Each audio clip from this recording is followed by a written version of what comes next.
Shalom, shalom, peuple de Dieu. Je vous salue tous au nom de Jésus-Christ. De partout, vous êtes connectés en ce moment pour me suivre sur YouTube et sur Facebook. Que la paix du Seigneur soit dans vos vies et dans vos maisons. Merci de m'accepter chez vous. Merci de m'accorder votre temps pour écouter ces messages que je viens de vous apporter en ce moment de la part de notre Seigneur Jésus-Christ. Et je crois que ces messages vont te bénir, toi qui me suis en ce moment. Nous avons un thème, un grand thème dont nous allons développer tout au long de ces mois, dont nous avons commencé depuis la fois dernière sur le cœur de l'homme, source du bien et du mal. Aujourd'hui, j'ai un sous-thème dont j'aimerais partager avec vous, et ce sous-thème, c'est un cœur ingrat. C'est ça le sous-thème dont j'aimerais partager avec vous aujourd'hui. Et je crois que par la grâce de Dieu, vous serez bénis. Aujourd'hui, j'aimerais parler sur l'ingratitude. Je vais le faire à deux volets. L'ingratitude vis-à-vis de Dieu et l'ingratitude vis-à-vis de l'homme. Bien-aimés dans le Seigneur, nous devons savoir que l'ingratitude est une partie intégrante de la société dans laquelle nous vivons. La plupart des gens, si vous leur demandez s'ils sont ingrats, ils vous diront probablement non. Je ne le suis pas. Mais or, l'ingratitude fait partie de leur vie.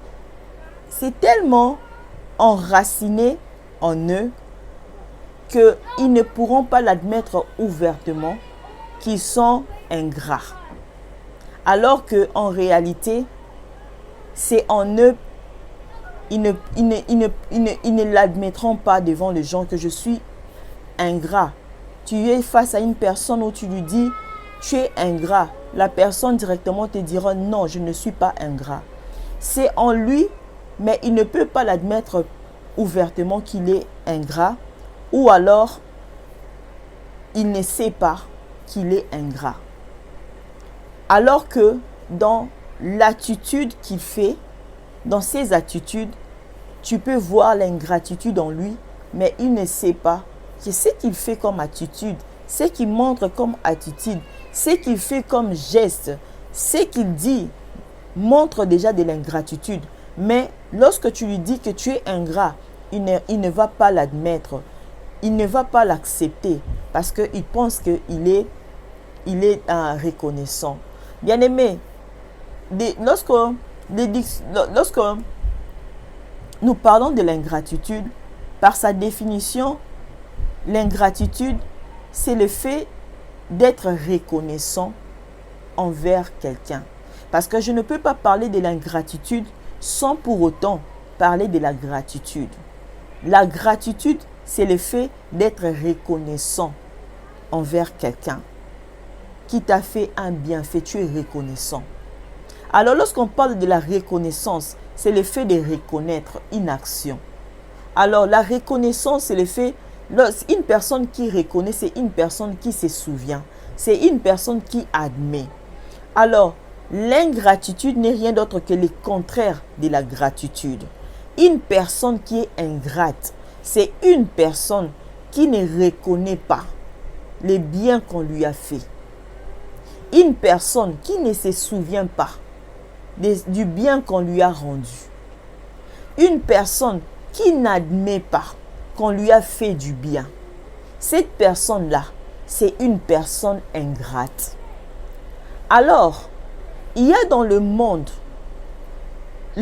est rempli de personnes ingrates. Le monde est rempli de personnes qui ne reconnaissent pas les biens qu'on leur rend. Combien même nous avons des gens qui sont ingrats dans notre société, qui ne savent pas qu'ils sont ingrats, qui pensent que ce n'est pas ça de l'ingratitude, or ils sont ingrats. Vous allez voir par exemple une personne, vous l'avez même peut-être rencontrée dans votre vie de tout le jour, vous travaillez quelque part, vous donnez le meilleur de vous-même. Mais à aucun moment, votre patron n'a pu reconnaître votre bienfait. n'a pu reconnaître votre travail. Il a toujours tendance à vous dire que ce que vous faites n'est pas bien. Il est toujours là pour vous montrer vos erreurs. Il n'a jamais reconnu les bienfaits que vous faites dans sa société. Vous avez peut-être rencontré dans votre vie, vous avez une femme, votre femme, à qui vous avez fait peut-être des sacrifices, mais qui n'a jamais reconnu vos bienfaits. À tout moment, il arrive même à vous dire, qu'est-ce que vous avez fait du bien pour moi?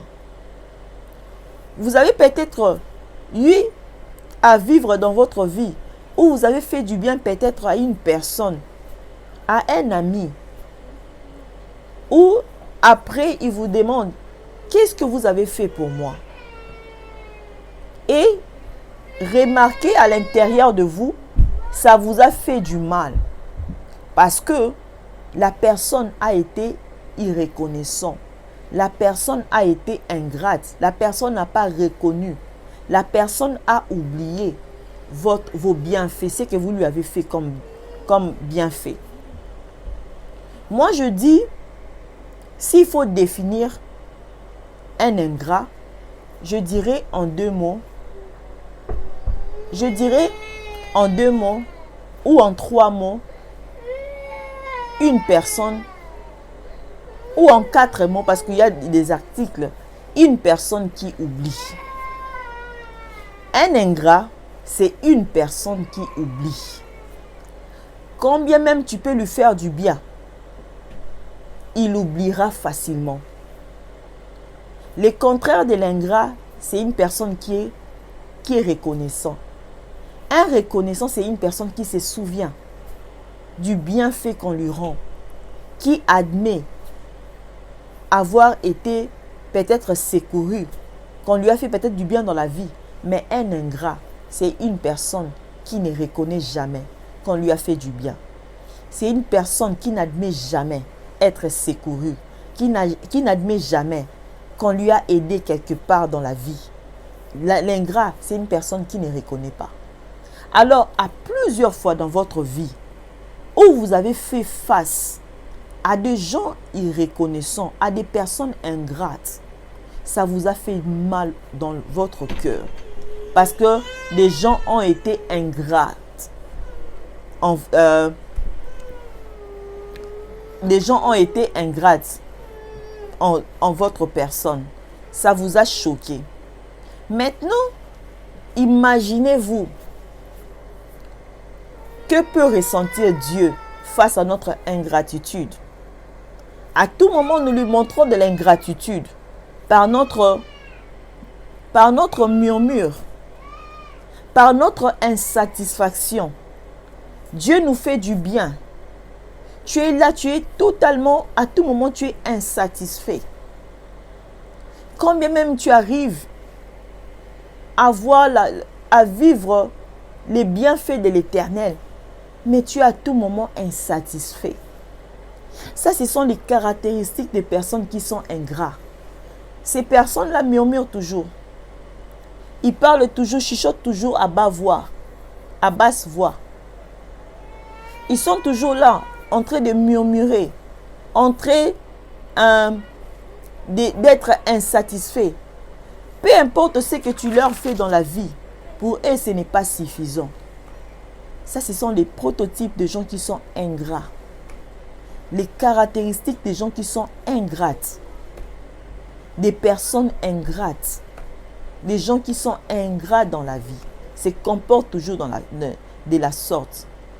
Vous allez voir dans la vie, il y a des gens, regardez même dans la société, dans les gens qui vivent dans les pays développés, dans les pays bénis, comme on le dit, dans les pays où il y a tout. Tu vois des gens qui vivent en Amérique, qui vivent en Europe, où il y a l'électricité, où il y a la climatisation, où il y a le transport, la facilité de transport, où il y a des bus, où il y a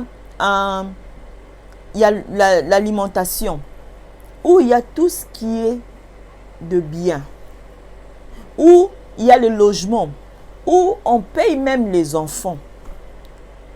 Mais tu verras dans ces pays-là, les gens se plaignent toujours. Les gens ne sont jamais satisfaits. Les gens sont toujours là en train de se plaindre.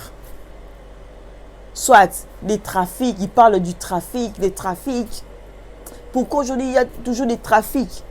Mais ce sont ces mêmes personnes qui se plaignent là. Tantôt ils disent, oh l'argent, on paye même les enfants, mais eux, ils disent cet argent n'est pas signifiant.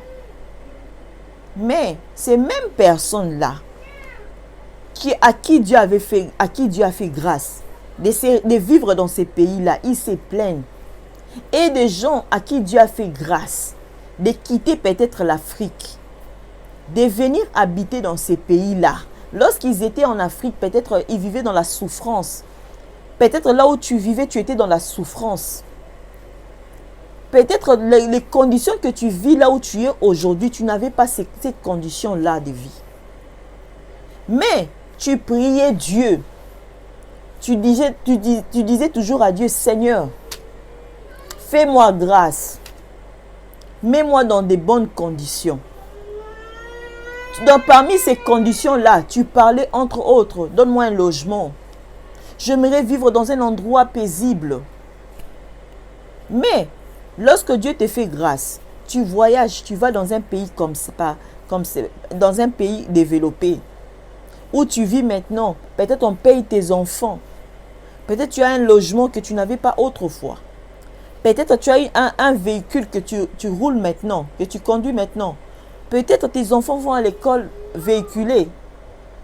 Peut-être tu as un travail aujourd'hui, tu es salarié. On te paye à tout moment, chaque mois. Avant, tu n'avais pas toutes ces choses. Mais tu continues toujours à manifester l'ingratitude. À tout moment, tu te plains. À tout moment, tu es en train de dire, tu n'es toujours pas satisfait.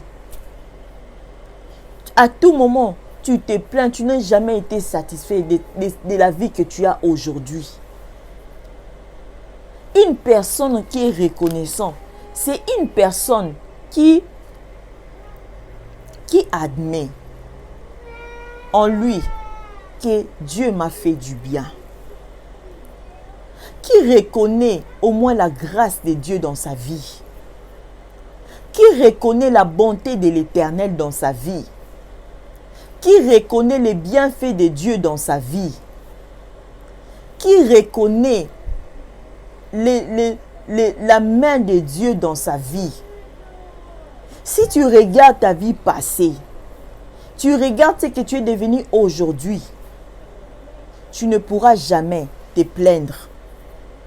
Mais tu vois, lorsque tu es face à une personne qui est ingrate, cette personne-là se plaint toujours.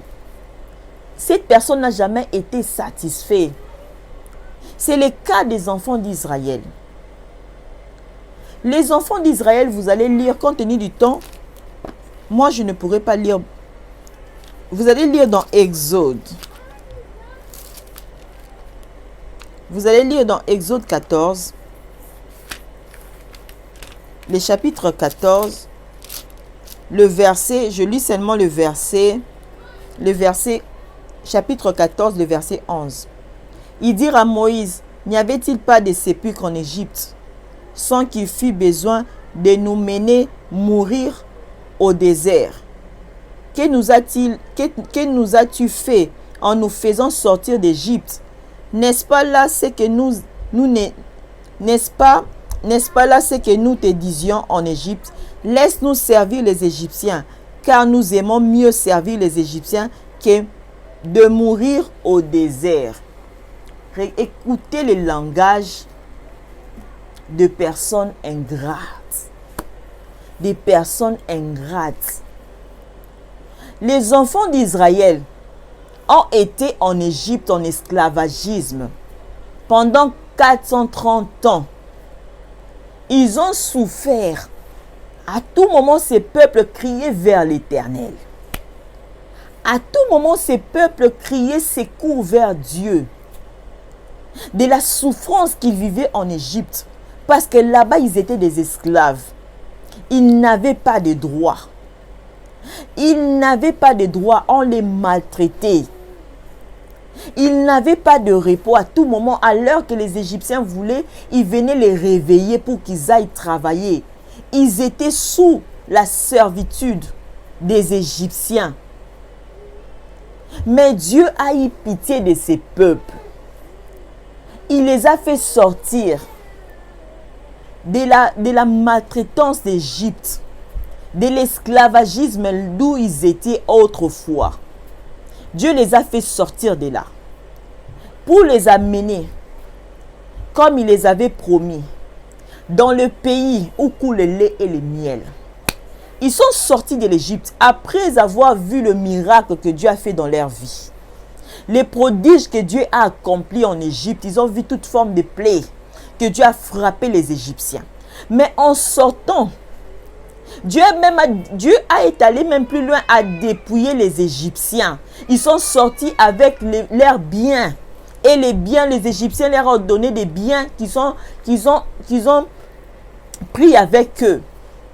Mais en sortant de l'Égypte,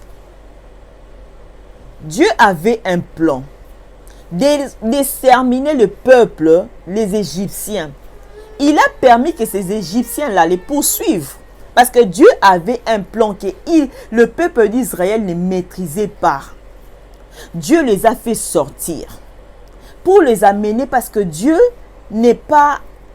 Dieu, lorsqu'il promet, il réalise. Dieu n'est pas un homme pour mentir. Alors, ils sont arrivés dans un coin, lorsqu'ils sont arrivés quelque part, devant eux, il y avait la mer Rouge. Derrière eux, Dieu a permis que les Égyptiens le poursuivent. Parce que Dieu avait son plan. Lorsqu'ils ont vu devant eux mer Rouge, ils étaient bloqués. Derrière eux, il y avait les Égyptiens. Alors, ils se sont dit quoi? Seigneur, Moïse, ils ont commencé à crier dans Exode 14, le verset 11. Ils ont commencé à crier vers Dieu. On n'a pas dit vers Moïse, ils ont commencé à crier vers Dieu. Ils ont commencé à dire à Dieu. Lorsqu'ils ont crié vers Dieu, ils ont commencé maintenant à parler. Au lieu, nous étions en Égypte. Ils ont commencé maintenant à parler de l'Égypte. Nous étions en Égypte. Il fallait nous laisser là-bas en Égypte. Au moins là-bas, il y a des sépulcres. On pouvait nous enterrer. Pourquoi tu nous as fait sortir? Il fallait qu'on reste même là-bas pour qu'on soit esclaves des Égyptiens. On était mieux. Écoutez, c'est ce qui fait encore plus mal. On était mieux là-bas. Alors que là-bas, ils souffraient. Ce sont eux qui ont fait appel à Dieu. Parce qu'ils souffraient. Dieu a entendu, la Bible dit, Dieu a entendu les cris des enfants d'Israël. C'est pourquoi il est descendu pour intervenir en leur faveur. Mais le peuple que Dieu était descendu pour intervenir, regardez maintenant, lorsqu'ils ils étaient face à un obstacle, regardez leurs propos ingrats devant Dieu. Pourquoi nous ne sommes pas restés là-bas? Il y a des gens qui sont comme ça, ingrats devant Dieu. Dieu t'a fait du bien dans la vie. Dieu t'a béni. Mais à tout moment, tu dis toujours, il t'a fait sortir de la vie que tu étais. Tu te plains toujours en disant, avant j'étais mieux. Mais si on regarde ton avant, là dont tu te vantes là, c'était pire que ce que tu vis aujourd'hui. Mais tu es toujours là en train de te plaindre. Tu es toujours là dans un état d'une personne insatisfaite. Tu n'as jamais été satisfait. Tu te plains toujours. Tu n'as jamais considéré les bienfaits que Dieu fait dans ta vie. Tu te plains toujours et ces plaintes-là font du mal à l'Éternel. S'il y a des choses qui irritent Dieu, c'est de l'ingratitude, notre ingratitude face à Dieu. C'est ce qui irrite notre Dieu. C'est ce qui nous empêche de vivre la main de l'Éternel dans nos vies. C'est notre ingratitude. Mais tu te demandes comment est-ce que je montre l'ingratitude? Le fait déjà de te plaindre, de montrer ton insatisfaction, le fait déjà de murmurer face à ce que Dieu, parce que tu as prié, tu n'as pas encore d'enfant, tu commences à murmurer. Pourquoi Dieu ne m'avait pas laissé un célibataire? Pourquoi il m'a donné ces mariages pour que je sois sans enfant? Pourquoi tu murmures comme ça face à l'Éternel, ma soeur? Lorsque tu étais célibataire, n'est-ce pas toi qui avais invoqué, prié, crié, pleuré dans les églises? Tu étais là. Lorsqu'on programmait seulement une prière à l'église, tu étais à tout moment là à l'église en train de pleurer. Seigneur, donne-moi les mariages. Dieu t'a béni avec le mariage. Maintenant, dans ces mariages, tu n'as pas encore d'enfant. On ne peut pas dire que tu n'auras pas parce que Dieu n'a pas dit non. Mais tu n'as pas encore d'enfant. Mais pourquoi tu commences déjà à murmurer face à l'Éternel? Pourquoi tu commences déjà à dire que tu commences déjà à parler mal au nom de l'Éternel? Ce que tu dis là, c'est ce qui irrite l'Éternel. Réponds-toi, ma soeur. Lorsque tu réponds, tu commences à dire, oh, lorsque j'étais, surtout les gens qui habitent maintenant dans les pays développés, tu es peut-être en Amérique, tu es peut-être en Europe, tu commences à dire, vraiment, là où lorsque j'étais en Afrique, j'étais mieux. Ici, vraiment, je souffre. Si on te demande de rentrer en Afrique, là où tu te dis que tu étais mieux, tu ne voudras pas rentrer. Ces murmures-là, c'est ce qui irrite l'Éternel. Les enfants d'Israël, dans Exode, dans Nombre 13, les enfants d'Israël ont fait la même chose. Lorsque Moïse avait envoyé 10 espions pour aller espionner la terre que Dieu leur avait promis, la terre promise. Lorsqu'ils ont les 10 espions sont allés espionner, ils sont venus donner les rapports par rapport à ce qu'ils ont trouvé là-bas. Ils ont dit que là-bas, ils ont trouvé les gens qui sont géants, les enfants les fils d'Anak, ils étaient géants. Face à eux, ils étaient comme des sauterelles. Les enfants d'Israël, lorsqu'ils ont entendu cela, ils ont commencé à crier vers Dieu. Pourquoi? Et lorsqu'ils crient seulement, ils parlent d'Égypte. C'est dans Nombre 13. Dans Nombre 13. Ils ont commencé à parler d'Égypte. En Égypte, on était mieux. Ces murmures-là, ils ont commencé à murmurer entre eux, à dire des choses contre l'Éternel. Pourquoi l'Éternel les a fait déplacer, les a fait quitter là-bas, ils étaient mieux. Alors que Dieu connaît que vous étiez dans la souffrance. Vous n'étiez pas mieux, votre vie n'était pas bonne. C'est grâce à lui que tu as peut-être ces salaires que tu as. Ton ancien travail, tu n'avais pas ces payes chèques-là. Ces bulletins, lorsqu'on voit ton bulletin de salaire là, l'argent que tu obtiens aujourd'hui, tu ne l'avais pas avant. Reconnais au moins la grâce de Dieu dans ta vie. Reconnais au moins la main de l'Éternel dans ta vie. Reconnais au moins le bienfait que Dieu fait dans ta vie. Reconnais au moins la bonté de l'Éternel dans ta vie. Dieu, à cause de ce que les enfants, de l'ingratitude qu'ils ont montré face à l'Éternel, rien que par leur murmure, rien que par leur insatisfaction, au lieu de faire 40 jours, ils ont fait 40 ans. Et les gens qui ont murmuré n'ont pas pu accéder, ils ne sont pas entrés dans la terre promise. C'était leur punition. Beaucoup de gens, à cause de leur murmure, à cause de leur ingratitude, de leur insatisfaction face à l'Éternel, c'est alors que beaucoup de choses, jusqu'à aujourd'hui, tu ne l'as pas. Tu te demandes, pourquoi je n'ai pas, depuis que je suis mariée, je n'ai pas toujours d'enfants. Le jour que tu vas arrêter de te plaindre, de murmurer contre l'Éternel, c'est ce jour-là que l'Éternel te fera grâce. Il y a des choses qui traînent dans ta vie, c'est parce que tu murmures beaucoup contre Dieu. C'est parce que tu es insatisfaite ou insatisfait devant l'Éternel. C'est pourquoi beaucoup de choses traînent jusqu'aujourd'hui dans ta vie.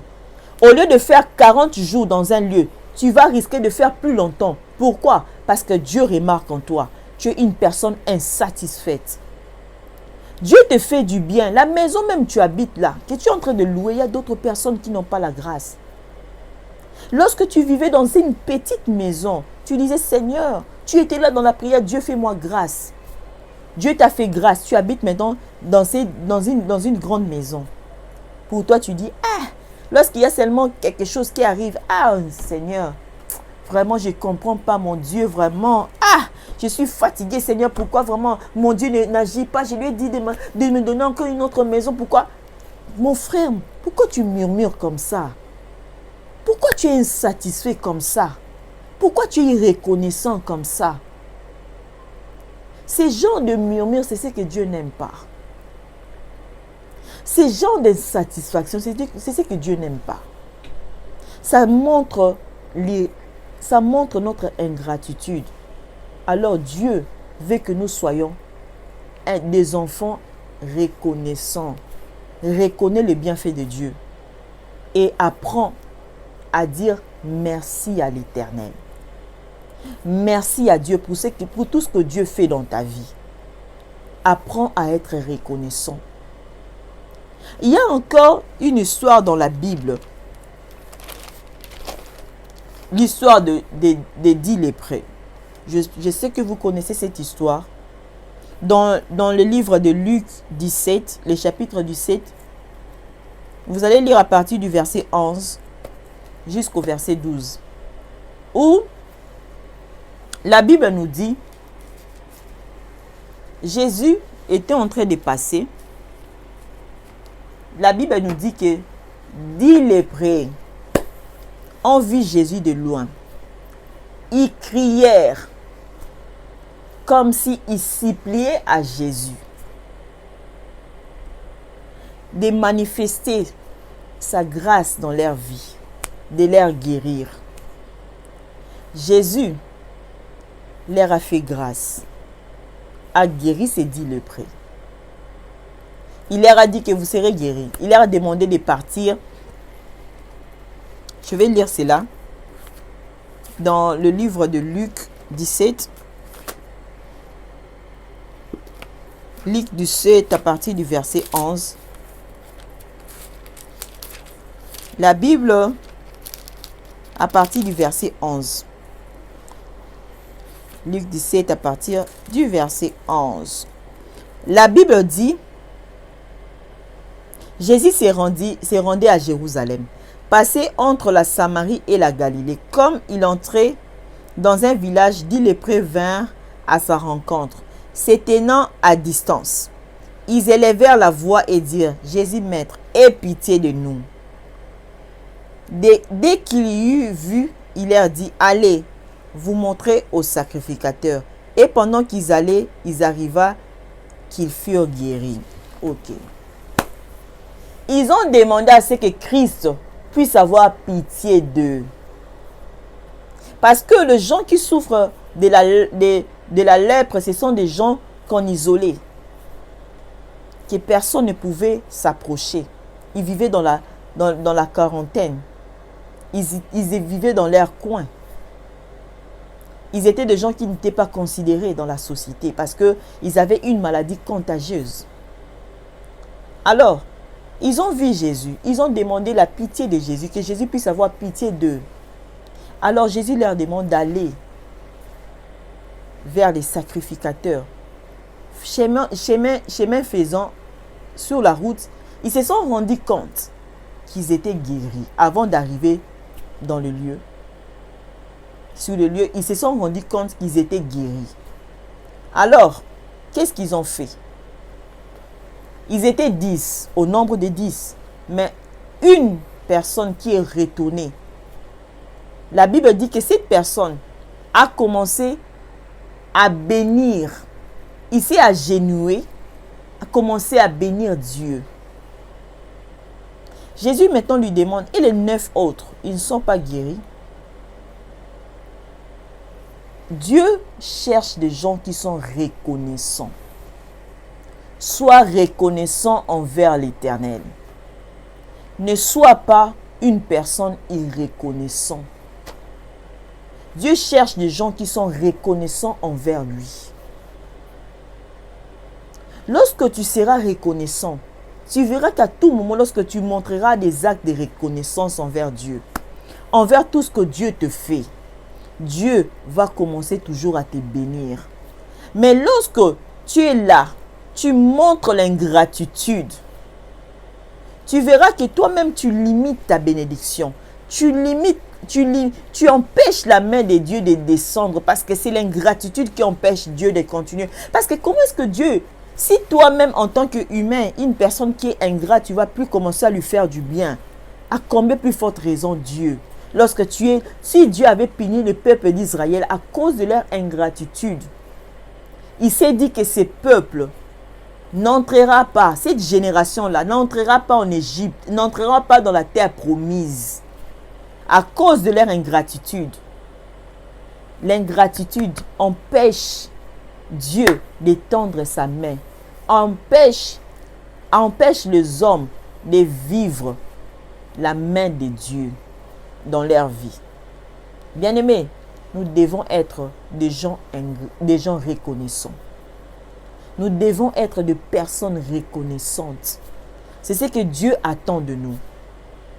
Arrête à tout moment de te plaindre de ce que tu as. C'est ce que nous, c'est pourquoi je vous ai dit au départ, l'ingratitude est une partie intégrante de la société dans laquelle nous vivons. Nous sommes ingrats, mais la plupart des gens n'ont pas le courage de l'admettre. Vous verrez même des gens, comme je vous ai donné l'exemple, une personne qui vit dans un pays où il y a l'électricité, où il y a les logements, où il y a la climatisation. Tu vis bien. Tu ne payes même pas les frais scolaires pour tes enfants. Tu vis bien. On paye même l'argent à tes enfants. Mais à tout moment, même lorsque tu perçois cet argent, tu dis toujours, ah, c'est peu. Tu te plains toujours. Lorsque tu vas sur la route, tu rencontres des trafics. Ah, à tout moment, tu te plains. C'est ce qui est l'homme. L'homme est comme ça. Un éternel insatisfait. C'est ça l'ingratitude même. Une personne qui a du mal à reconnaître le bienfait, à reconnaître qu'on lui fait du bien. C'est ça même l'ingratitude que nous devons arrêter, que nous devons abolir, que nous devons enlever en nous. C'est ce que nous remarquons. Dans mon pays, j'aimerais pour finir, dans cette première partie, parce que j'avais dit, je vais parler de l'ingratitude vis-à-vis de Dieu et vis-à-vis de l'homme. Alors pour l'homme, ça c'est la partie A, et pour l'homme, il y aura une autre vidéo où je vais parler par rapport à de l'ingratitude par rapport à l'homme. Mais pour chuter, j'aimerais vous parler un peu, donner un exemple de l'insatisfaction. C'est comme dans mon pays, le Congo, la RDC, et dans plusieurs pays d'Afrique, même dans le monde. Je vais donner plus l'exemple de mon pays, où à chaque fois que nous avons un nouveau président, les gens se plaignent toujours de ce qui était avant. Quand bien même celui qui était avant là, on ne l'aimait pas. On n'aimait pas sa façon de faire les choses. Ce qui est étonnant aujourd'hui, tu verras, tu entends dans la bouche des gens dire que, oh, les présidents Mobutu étaient les meilleurs présidents. Lorsqu'il y a quelque chose de mal qui arrive, les gens pleurent Mobutu. C'est comme les peuples d'Israël faisaient. Oh, ils ont commencé à se mettre à penser d'Égypte, à retourner en Égypte, là où ils étaient des esclaves. C'est ce que beaucoup de gens font. Beaucoup de gens font, même dans leur pays, l'insatisfaction. Les gens dans mon pays, ils commencent à... Mobutu doit rentrer. Mais Mobutu, là, il est déjà mort. Mais lorsqu'il était vivant, je me souviens, j'ai vu comment les gens ont hué sur son cortège qui allait lorsqu'il partait en exil. J'ai vu comment les gens ont accueilli le pouvoir en place qui entrait. Ils les ont accueillis avec acclamation. Mais après une souffrance, ils se sont souvenus maintenant de Mobutu. C'est pourquoi un cœur ingrat, c'est un cœur qui oublie. Une personne qui est ingrate, c'est une personne qui oublie facilement. Ça, c'est les caractéristiques d'une personne qui est ingrate. c'est une personne qui oublie facilement. C'est pourquoi ne sois pas ingrat. Vis-à-vis de Dieu, pour que tu puisses continuer à vivre la main de Dieu, ne sois pas ingrate. Ne sois pas ingrat. Reconnais les bienfaits de l'Éternel. Reconnais les bontés de Dieu. Reconnais même le peu que tu as, avant tu n'en avais pas. Tu as les mariages, même si tu n'as pas encore d'enfants, ne te plains pas. Tu as ce travail-là, avant tu te plaignais du travail que tu avais avant. Tu as maintenant celui-ci. Mais pourquoi tu continues toujours à dire, Seigneur, Seigneur, pourquoi tu m'as donné avant là-bas j'étais. Lorsque tu dis seulement avant, ce que j'avais avant c'est mieux. C'est que tu insultes Dieu. C'est pourquoi Dieu, dans ce genre de choses, il est irrité. Il n'aime pas l'ingratitude. Apprenons à être reconnaissants. Et Dieu va continuer toujours à nous bénir. Si la Bible déclare la main de Dieu n'est pas courte pour nous toucher.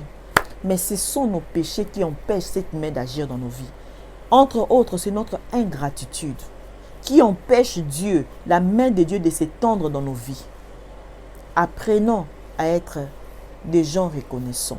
Et Dieu va nous bénir. C'est ça le message que je vous ai apporté aujourd'hui. Que la paix du Seigneur soit dans vos vies. Et je crois que ce message va vous bénir.